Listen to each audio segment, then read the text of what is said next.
Hello and welcome back to the Imperfect Marketing Podcast. I'm your host, Kendra Corman, and today I am joined by Kristin Zhivago. She's a revenue coach and she's spent years helping hundreds of CEOs and entrepreneurs sell more by understanding what their customers want to buy and how they want to buy it. She is also a sales and marketing turnaround expert and management consultant. She founded and runs Zhivago Partners, a digital marketing agency that provides the full spectrum of digital marketing services and produces high qualified leads for their clients. She's also the author of the 5-star book, Roadmap to Revenue: How to Sell the Way Your Customers Buy. Thank you so much for joining me today. Good to be here. Thanks. So let's start off with, since you're a digital marketing agency, what's the biggest mistake that you see company leaders making with their marketing?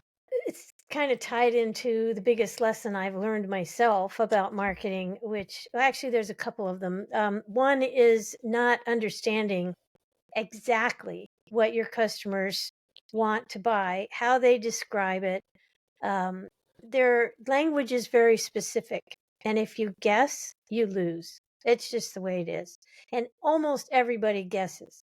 And so they take those guesses out to the marketplace, and years and years of asking customers, what do you think is important to your customers?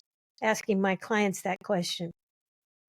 And then going out and interviewing their customers and finding out that the lists are different.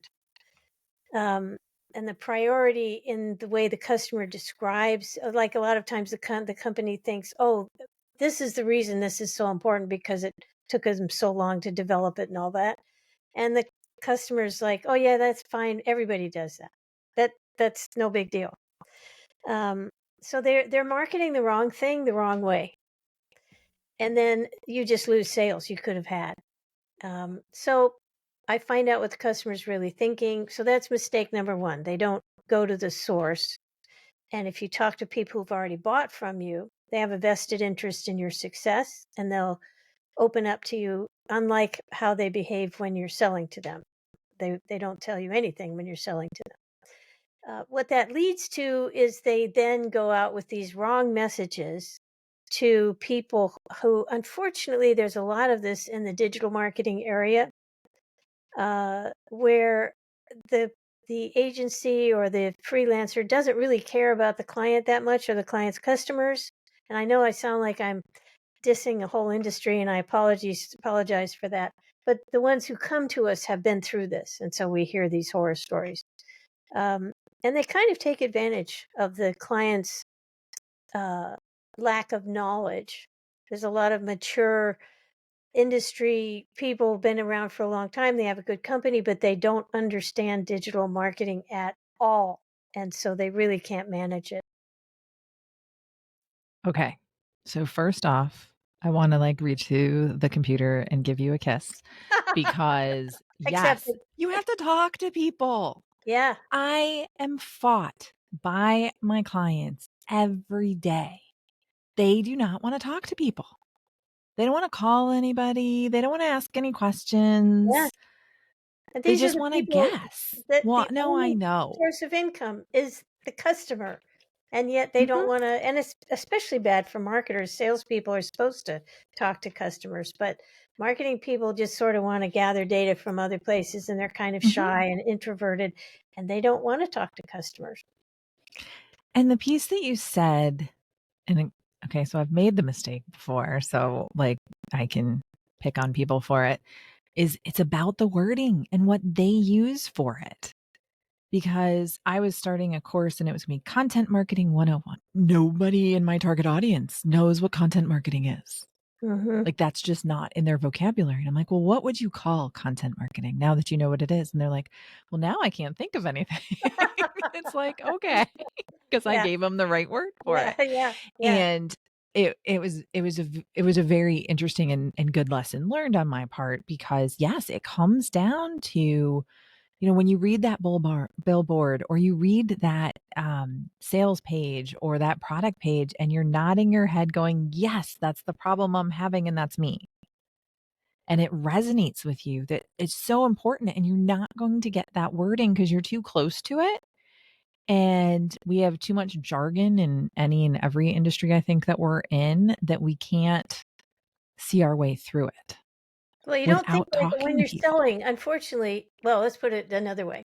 Everybody knows what it's like to be a buyer. We all buy every day, especially with Amazon. My husband used to call it the book of the what did they call that? Yeah, the book of the day club. But now they sell everything. So, it's so easy to Hmm. go over there and just I think I just heard a stat from one of our own people that was 50% of all product searches, something like 56% of all product searches start at Amazon. So you're in this cacophony of messages, and if you don't see yourself, if you don't know that person knows your problem and says it just the way you're thinking about it, you just go on to the next one. If you look hard enough, you can find exactly what you want on the web. But it's shocking how many clients just don't, they just do everything they can to avoid asking questions. Now, I've worked out a method which I've spelled out in exact detail in my book, how to interview your own customers and the kind of questions you need to ask that I've worked out over thousands of interviews. And you're basically asking open-ended questions to find out what their mindset was when they set out to buy. And to me, that's their desires, their concerns, because they've been through this before and they don't want to be hurt, and their questions. Once you've passed the first two, then they'll start asking you questions. If you don't know those things, you can't sell to them. If you do know them, you'll definitely sell more than your competition. So, one of my clients, I was talking to them and I was like, okay, so we want to sell more stuff. Tell me, why do people buy from you?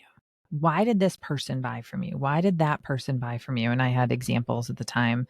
And he says, well, because they knew it was the right thing to do. And I'm like, no, that's not. They did not spend multiple tens of thousands of dollars on your project because it was the right thing to do. No, like if it was $9.99, okay. But Yeah, like it was, no, there's something that happened here. There's yeah. something that occurred that made this important and made this Mhm, investment necessary. mhm, And I think that people have a tendency to forget that mhm. because Yeah, we when we're do like to thinking make like those sellers, assumptions. we're in a completely different mindset than the buyer. The minute you Hmm. start selling, you're not thinking like the buyer. And you lose Nope. track of them the further you get from sometimes the founder knows all about them and everything, and then he starts hiring salespeople and he gets further and further away from the customer's mindset. And also the Hmm. early sales for an entrepreneur often come from people who already know him and trust him or her. Hmm. And the salesperson who then comes on is a nobody to that person. Right. And doesn't have that no like trust factor already built in like the founder did. Exactly. Yeah. The other thing that you said that I liked is that sometimes the agency doesn't care enough about the custom their client or Mhm. the client's clients. Mhm. I find that so often, and it pains me to how many conversations I have with people that are like, well, I hired this company and they said they were going to do this, or I gave them $3,000 to do X or Y, and I got nothing from it, and they didn't do anything with it, and they didn't deliver what they said they were going to do. Like, if I had a penny for every time, I don't think I didn't need a business because I could just collect pennies. Yeah. Um, and cover all my bills and probably make more than I make now. But it's true. You really got to vet who you're hiring and make sure that they know and they care. I think that caring piece is, I've never actually heard anybody say that the way you did. And I think that is so important and so overlooked. Yeah, we have a client So, in the food business. The husband and wife own a food factory, and they had been so burned by people that just didn't care. They wouldn't respond to them when they were talking. They didn't respect the client and all their experience. mean, I call it Zhivago Partners, my company, because we're a team. They bring everything they know, we bring everything we know. But before I start working for them, I interview the customers to make sure that all of that together, then combined with that, makes the right messages going out. And we do this with our clients because once you've done that basic work and you're getting on the right track, and we really do care. I mean, you're sitting in the shower, standing in the shower, and all of a sudden it occurs to you that this would work in this situation. And they're shocked. People are shocked because they haven't gotten that kind of comfort and caring. And it's just like they become part of our family. We become part of theirs. And we care about each other. And that's important, and I think again, like I said, it's definitely been missing, and I don't think people look for it enough in who they're hiring, and I Yeah. think if they looked for it more, that they would be a lot happier and find a much better person for their Yeah. marketing stuff. Yeah. I agree. So, let me ask you, so we're talking about your book is selling the way your customers wanna buy, so talk to me about why it's so hard to do that. Well, it goes back to this basic idea of seller mentality and buyer mentality to start off with. Um, your needs as a seller are completely different from their needs. They don't care if you're trying to make your mortgage payment or not, or how fast you're trying to grow your business. They really don't care. They want you to solve their problem for them and for them not to be disappointed afterwards. Buyer's remorse. Um, and there's a lot of people are not, you're not selling into a virgin environment. Everybody has tried other alternatives and they've seen the reviews and, they're pretty savvy customers. And there are some go to, it has to have this deal breaker kind of thing, or I'm not interested. And if you don't know what those are, you're just going to lose out. Now, the good thing about the method that I teach people is you only have to talk to 5 to 7 customers of a given type to get bankable information about how they want to buy. Because the questions are open ended and it's questions like, how do you feel about our product or service? Why did you buy it? What else did you look at? And what do you think of it? If you were the CEO of our company tomorrow, what's the first thing you would focus on or fix? Which really gets some nice questions or answers. What trends do you see in this area, either in their market or if it's B2C, just in that um, category in general? What's your biggest challenge in your work? So you find out opportunities that you might not have thought of when you're selling to them. Um, and the last question I ask is there anything I should have asked you that I didn't ask you? And a lot of times they'll say, no, I think you covered it all. But other times they'll say, I think you covered it all, but I want to reiterate about this one point, and that becomes a pivotal point. The other thing that happens is you get these answers that you can then turn into your marketing copy, as we talked about before. And it gets you away from sounding the same as everybody else who's selling your product. Using their words. Yes. I think that's key. You're talking to people, you're getting the open-ended answers, and they're giving you their words. Yeah. They're saying what they That's would so say to powerful. somebody if they said, "What do you think of these people?" And by the way, I have this famous quote that I've been quoted on a lot, but basically, it is branding is the promise that you make. Your brand is the promises you keep, and that kept promise is always a conditional statement. They're real good at this, but they're not so good at that. Mhm. And those two things are what you find out in these calls, and you then can promote the things that you're really good at, and you can be like a duck with feet paddling under the water, trying to fix the other things that you can then later promote. So it gives you a lot of leverage in the marketplace by just understanding that reality. Yeah, no, and I agree with you. I know so many people that are like, "Okay, I agree with you. I definitely need to talk to my clients. Here's the survey results." I'm like, "What?" No, no, no. I said, talk, Yeah, call, meet surveys are with. just They're like, well, I our had them questions. fill out this survey. And I'm No, like, no, no. no, How many times have you no, no, had no. That's somebody not the way call this you works. and do a survey and say, "What do you think about this A, B, C, or D?" And you think none of the above. You don't even get Mm-hmm. what I'm caring about. And Mm-hmm. I've had that happen in surveys and the phone, and I say, "Well, you know what? It's really this." And the person says, "Well, I'll just say you Which said one's C." closest? Yeah. And the poor person getting the survey is now making $1 million decisions based on somebody Mm-hmm. saying, "Oh, well, it's not here," you know. Yeah. Yes. Big mistake. Big mistake. So, do you have any good examples of companies that sells the way their customers want to buy?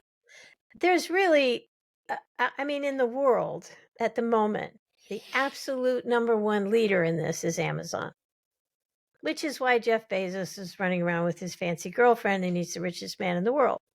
I mean, Yep. when they first came out, I think it was 94, maybe. I was living and working in Mm-hmm. Silicon Valley, working with tech companies, and I thought to myself, here's a person who started a company based on a process, not a product, not a service, but a process, an infrastructure. And it was basically, how can we make it easier for these people to buy? And he's been doing that ever since. Everything is based, here's the customer reviews. That wasn't enough. Here's the answers to your questions. You can ask other customers questions and they'll answer you. And they send these emails out to people like me who have bought from Amazon. And can you answer this question? Um, all of the other things you've looked at that Customers might be also late. purchased. Yeah. Exactly. I mean, it's just getting you keep thinking, well, that's about as much as you could do to leverage that person's time on your site. And then they come up with something new that surprises you and makes you Mhm. say, yet another reason why I'd want to buy from Amazon. They definitely, and what's odd is they've set the example and so few people have followed their lead. And why? Because it's expensive to set all that stuff up. It is. And it's expensive to the point where, like, I put my Prime on hold. I'm going to see how that works. I don't know if I can make it. I don't know if I can make it They yet. make it Okay. too easy to buy. Yeah, it's They true. do. And I'm thinking, I was like, you know what? This might actually slow down some of my impulse purchases off of Amazon Yeah, if I've I have started to get doing to things like, $35 for free shipping.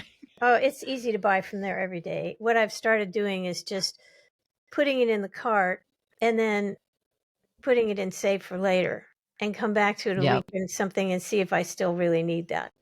That helps. Mhm. But it's really So hard budget not. lessons also from Amazon, who makes it really easy for people to buy. Yeah, yeah, But it's true. I mean, it's so easy to buy, and I mean, it's been called the Amazon experience, and we want an Amazon-like experience to the point where people are looking to improve their online presence to that level, and if you yeah, can't offer it, yeah, then people don't want it. yeah, yeah. And they've set the standard. I have a client that is looking to redo their website. And so we're working on all the website stuff. And they're like, I'm like, what's the goal? I want to be more like Amazon. I'm like, okay. Okay, I'm like, we need to fix some other things build the too. infrastructure, babe. Yeah. Yeah, the infrastructure is huge. I mean, what they've been able to do is just amazing. Are there any other companies that do it? I mean, Amazon sets the standard everywhere. Yeah. Nothing springs to mind. I mean, there are a lot of companies I buy from because I like their products. Um, Hmm. there is a company called Fat Face, which is a clothing line. It's a international company, and I think they're doing a pretty good job of that. Um, but nobody delights me like Amazon. Nobody gives me the chance to Hmm. spend an hour checking out a cheap product that I shouldn't be worried about. I should just buy one and be done with it. But because you're sure you're going to find the answer, if you just Hmm. refine your search a little bit, you stay on there. You can spend an hour on Amazon looking for a $25 item. It's pretty crazy. You can very easily. I've been down that rabbit hole. I can definitely agree with that. Yeah. This is amazing. So Amazon's got a huge infrastructure. They've invested in it a ton of money, right? I mean, their site is so fast and optimized and it's laid out and people can find anything that they need, which is great. If you had to give someone advice that's just starting out, they're not Amazon, they don't have the Amazon budget, what's the best piece of advice that you could give them? I think that what you do is you treat it in phases. So you say, what's the absolute basic thing that we have to have?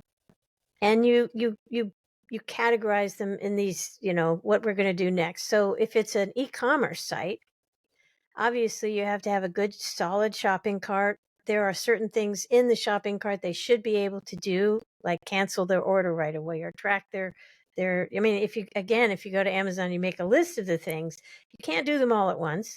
It's expensive. I mean, especially it's all out in the cloud and you're using plugins in your site, and you can really bloat your site too with plugins that have to be addressed by the system as it is pulling these in to do the automation. So you have to be careful about that.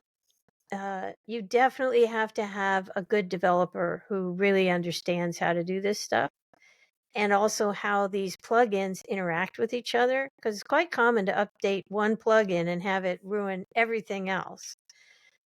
Breaks the whole thing. Yeah. So you just have to be careful. You're whoever's working on your site really has to understand how it works and work on it properly and be honest with you. And also, they shouldn't want you to be stupid. This is one of the tricks that the not so great people use. They just never teach you anything.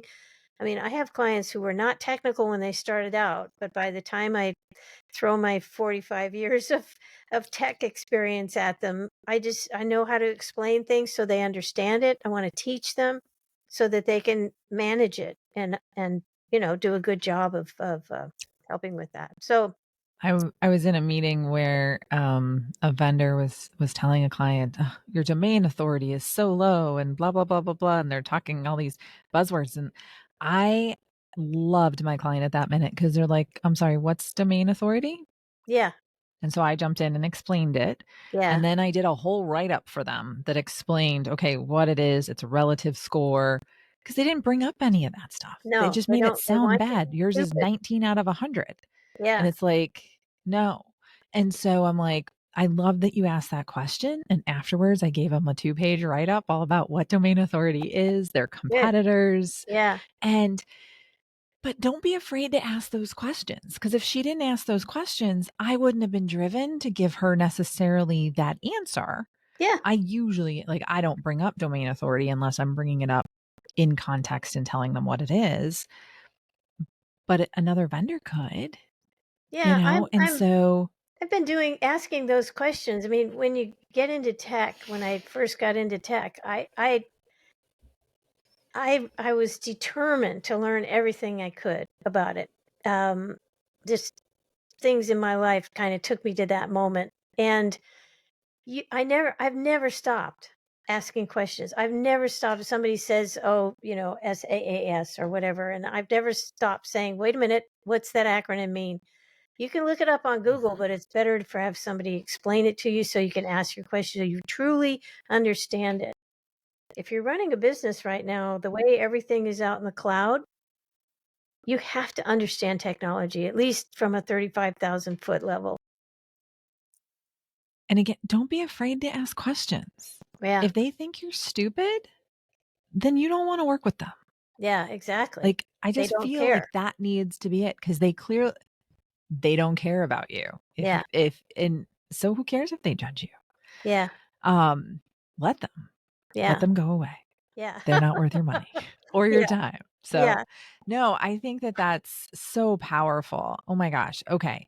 So many amazing things in this conversation. Thank you so much, Kristen, for your time today. Before I let you go, and we sort of already answered it, but I usually grab all these for like some of my summary episodes. So we'll have to ask it in a clean way here. Before I let you go, I got to ask you the question that I ask everybody. This show is called Imperfect Marketing because marketing is anything but a perfect science. And I think we know the answer, but what has been your biggest marketing lesson learned? Well, I've talked about the customer aspect and how different the company's view is, and that's kind of driven me all these years to keep working on that. I will say there was another really big lesson. I was the first, as far as I know, I was the first woman to sell machine shop tools in the United States when I was 17. And I was working for a Pratt and Whitney distributor, and he just handed me a catalog and said, "Okay, you've got a mini skirt and a catalog. Go sell." And I Yep. did, and I went into one machine shop, and I'm a girl in a mini skirt, so they all came out, and the old foreman said, "Well, what are you here for, honey? What can I do for you?"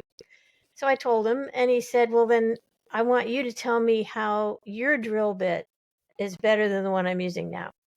And I couldn't. I was Mm-mm. totally I was at the top of my, academic, senior in high school and everything. I couldn't answer the question. I went out with my tail between my legs, and that was the moment I was referring to earlier where I just said, "I'm gonna learn everything about selling and everything about tech," because I never wanted to be flat-footed like that again. And that's what I've been doing. I think once you decide that you're going to learn everything about this stuff that we're now dealing with, you go so much faster and further. Um, it's a really gratifying thing. So to anybody out there who's kind of like, "Oh, geez, do I have to deal with technology?" The answer is yes. Yep. 100%. I think that that is such a fantastic story because we do learn from those hard questions that were asked or those experiences Yeah. that maybe don't go exactly the way we think they should go. Yes, So, thank exactly. you so much for sharing that with us. That is just, I think it can definitely help some others that are listening or watching, and I appreciate it. Hopefully, you all learned a ton. I know that I really enjoyed our conversation, and I love the fact that Kristen believes a lot of the same stuff I do, because it's what works. It Yeah. truly is what's going to make the difference. Yeah. So if you don't want to call anybody, suck it up and deal. But in the meantime, if you learned anything, it would really help me out if you would rate and subscribe to wherever you're listening or watching. Thank you so much for tuning in to another episode of Imperfect Marketing. I will see you next time.